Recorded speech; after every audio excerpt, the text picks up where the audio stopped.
Chapter 4. The Gnashing of Savage Teeth.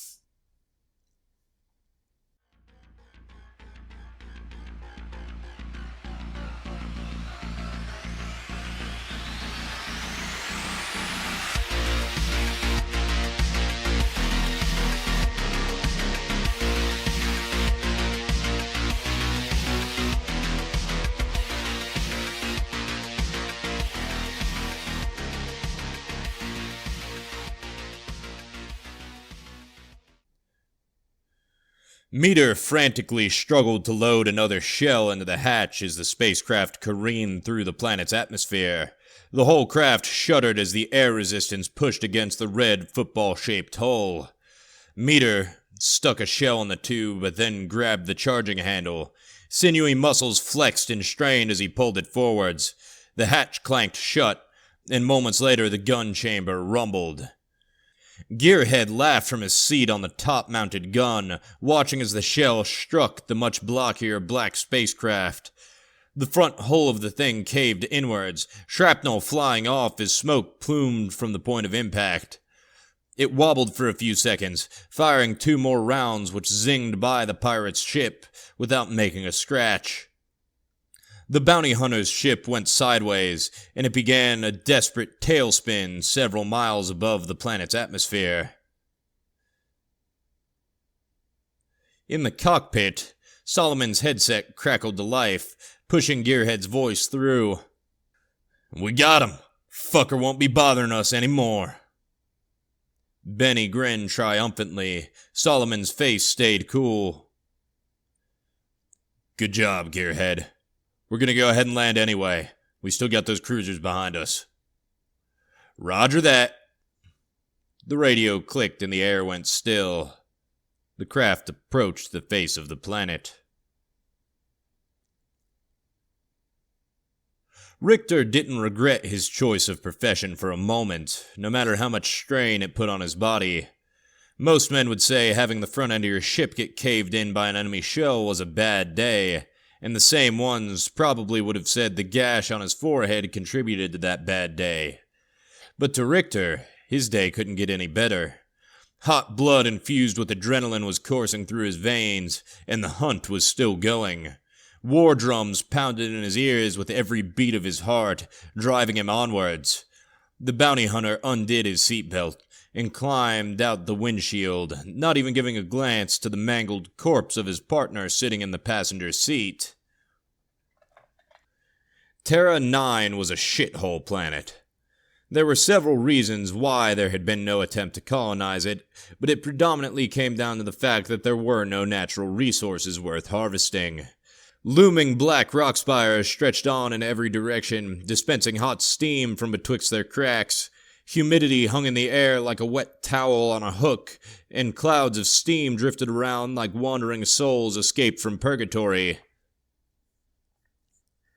The ground was predominantly just volcanic rock, jagged and devoid of life.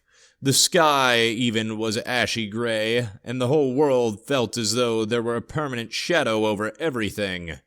His mind played tricks as he watched the horizon, showing him as the looming spires slowly moved like pointing giants. He watched carefully where the spacecraft landed, which was only a little over the horizon. A few miles hike. Richter could make it in a few hours. This was nothing to him. Just another part of the game. He grinned a grin speckled with silver teeth and started his trek.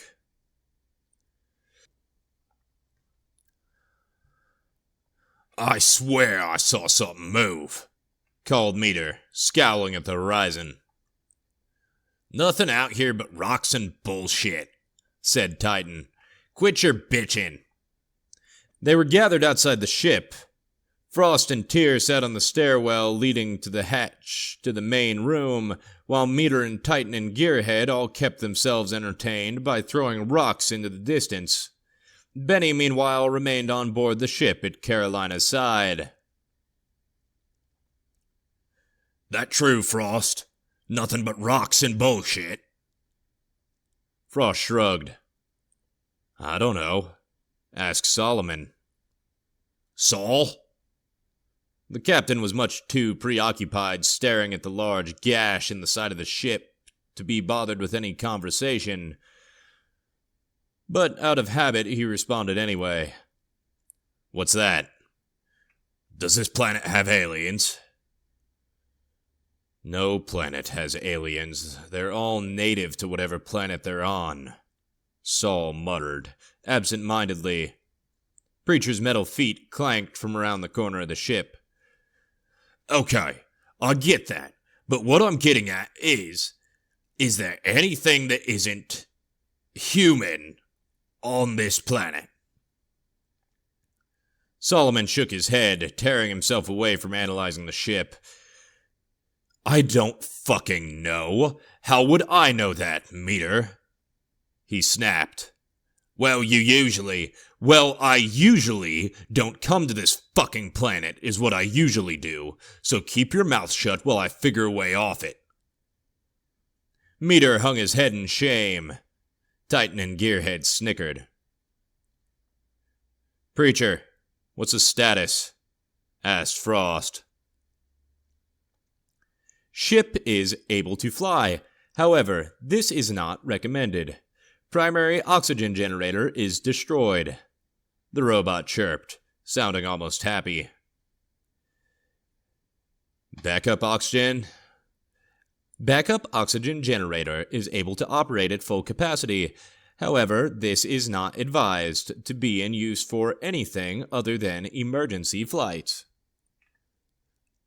"Good thing this is a fucking emergency," said Frost. "When are we leaving out?" "Preacher, set an alarm for 2 weeks from today," said Solomon. 2 weeks? Shouted the crew. "My old lady's gonna be pissed," said Titan. "This is fucking bullshit," shouted Tyr. "This place is a shithole and we're supposed to stay for 2 fucking weeks?" "Calm down." Frost came to Solomon's defense. "Listen, we're sitting on a shitload of money right now. Just let the heat die off. Hell, after this run you never even gotta work again if you don't want to." He shot an accusatory stare at Solomon. "How much is that painting worth, anyway?" Tyr asked, suspiciously. "Never mind that," Solomon barked.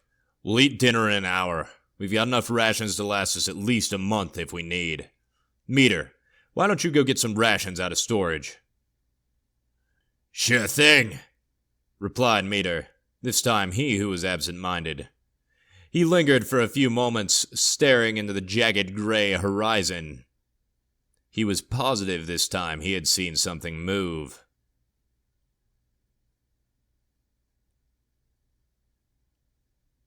"You sure they landed here?"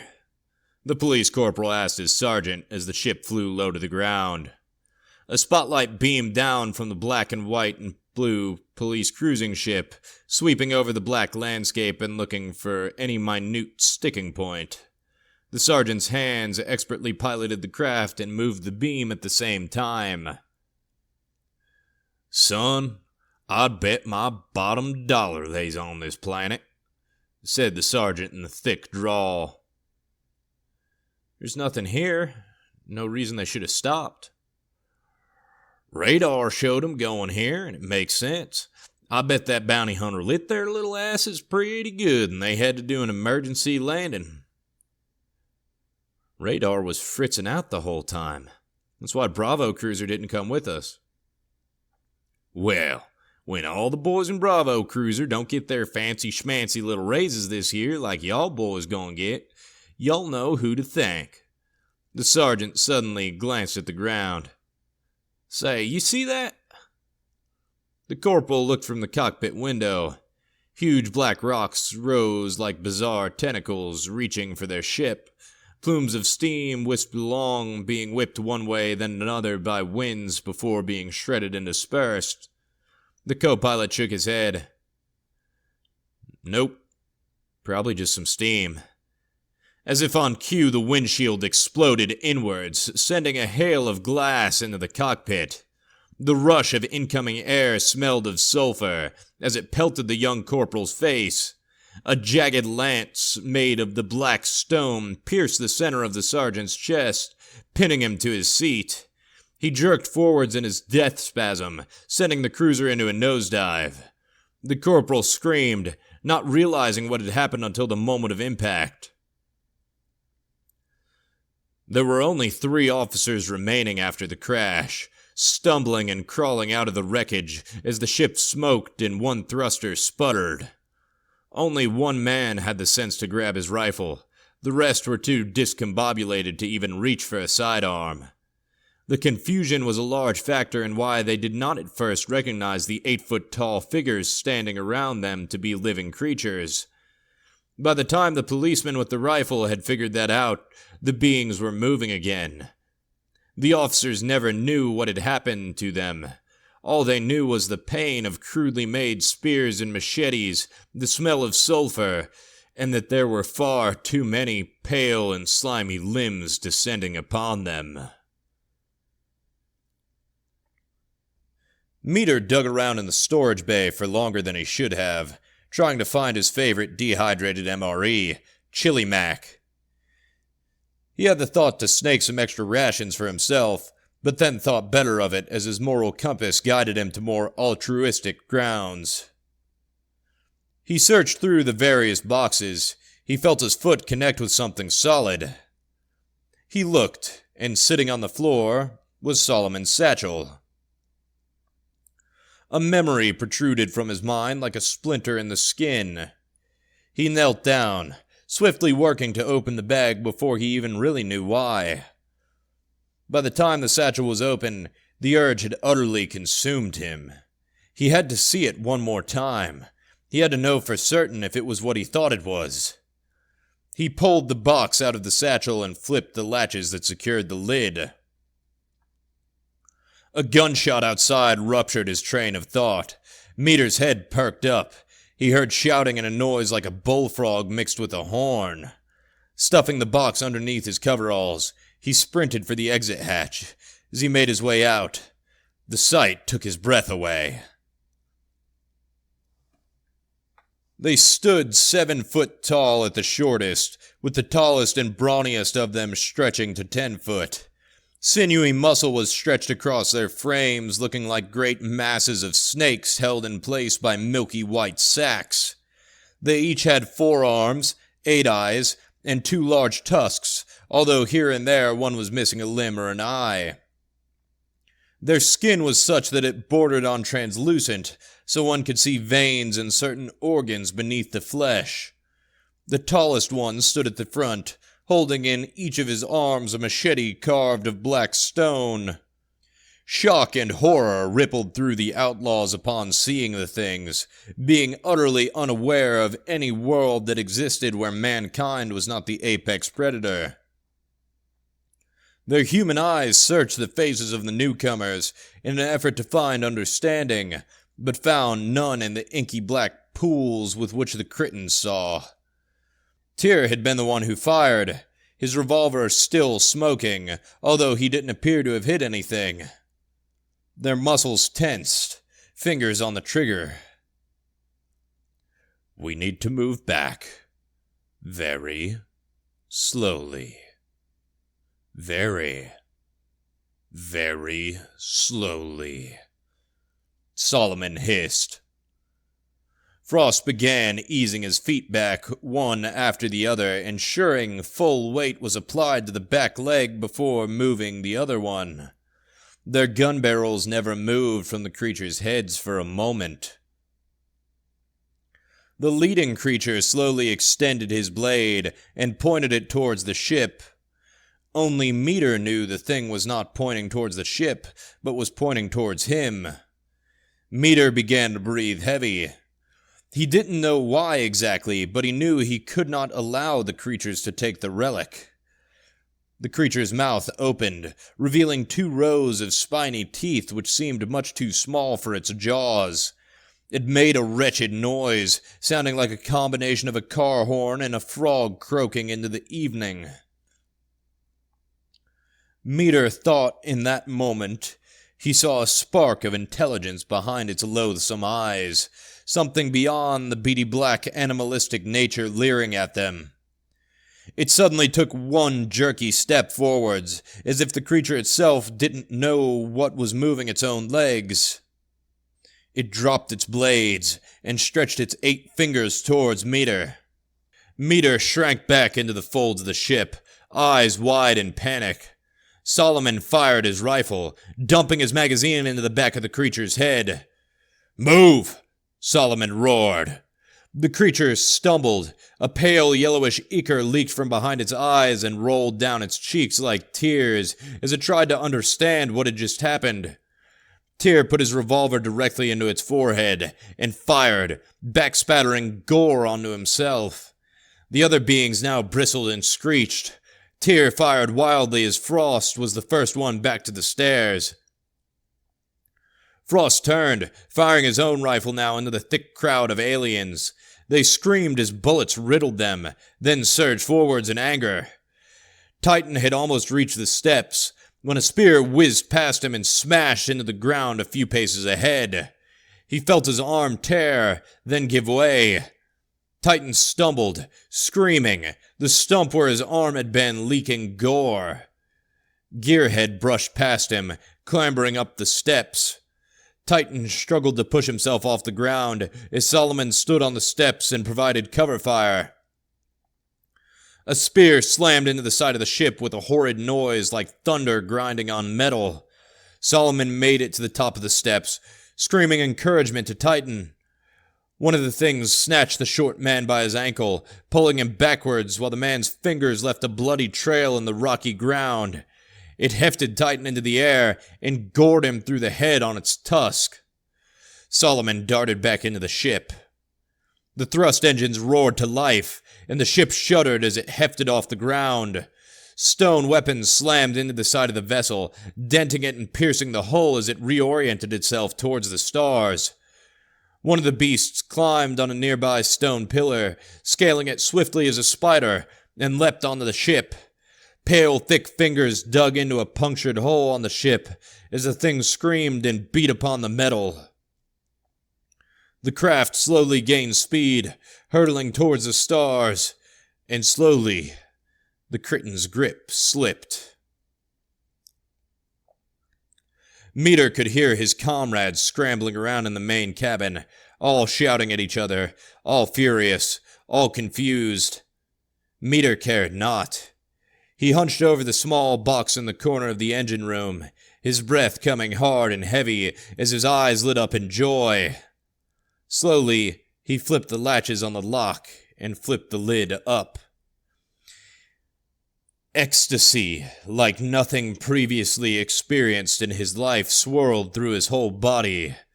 The shape of the relic was odd and foreign, radiating an aura of the unknown as the mere sight of it began to pull at the threads of Meter's mind. The color of it was wonderful and unknown, his eyes forced to intake an entirely new spectrum of light. The broad-shouldered bandit couldn't help but to laugh. He tried at first to stifle it, but as he was lost in the labyrinthian maze of the relic's craftsmanship, he couldn't help it. He burst forth, a roaring stream of laughter trickling from his throat. The fantasy was shattered as the cold steel of a blade roughly sliced through Meter's neck.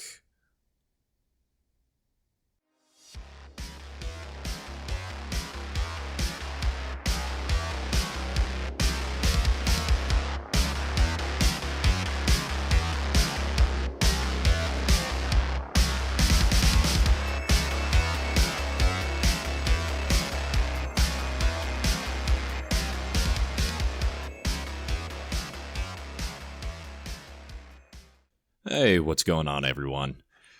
This has been Void Wolves, written by Warren Walker and read by, you guessed it, Warren Walker, with intro and outro music by White Bat Audio or Carl Casey.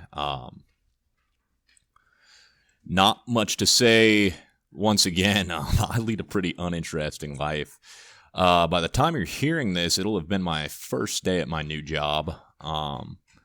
So we'll see if the release schedule stays the same. If you're listening on Spotify, then I just dropped all this in one big go. I should be able to keep a consistent release schedule by just uploading these things like way ahead of time. What's the word I'm looking for?